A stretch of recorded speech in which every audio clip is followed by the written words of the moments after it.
বিজ্ঞাপনের মডেল হওয়ার পর গত বছর মোহাম্মদ মোস্তফা কামাল রাজের সন্ধিক্ষণ নাটক দিয়ে অভিনয়ের নাম লিখিয়েছেন মালাইকা চৌধুরী। সম্পর্কে তিনি মেহজাবিন চৌধুরীর ছোট বোন। নিজ অভিজ্ঞতার আলোকে পরামর্শ দিয়ে বোন মালাইকাকে সার্বক্ষণিক সহযোগিতা করছেন মেহজাবিন। অভিনয়ের প্রথম প্রশিক্ষণও বড় বোনের কাছেই পেয়েছেন মালাইকা। যে নাটক দিয়ে তার অভিনয় শুরু, তার গল্প ভাবনাও ছিল মেহজাবিনের। আসছে কোরবানি ঈদে আবারও মোস্তফা কামাল রাজের নির্দেশনায় একটি ইউটিউব ফিল্মে দেখা যাবে মালাইকাকে। ফিল্মের নাম ক্ষতিপূরণ।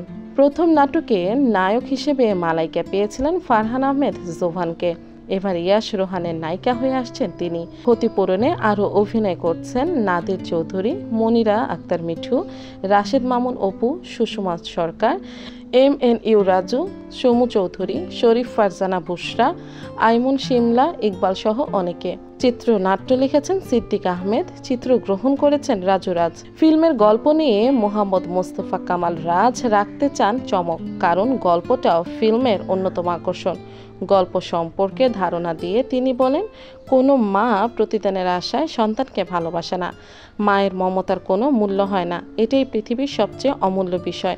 ক্ষতিপূরণে তেমনটাই দেখা যাবে। ক্ষতিপূরণে থাকছে একটি নতুন গান, গেয়েছেন ও সুর সঙ্গীত পরিচালনা করেছেন আরফিন রুমি। গানের কথা লিখেছেন রবিউল ইসলাম জীবন। সম্পাদনা ও রং বিন্যাস করেছেন রাশেদ রাব্বি। ঈদুল আজহায় সিনেমাওয়ালা ইউটিউব চ্যানেলে মুক্তি পাবে ক্ষতিপূরণ।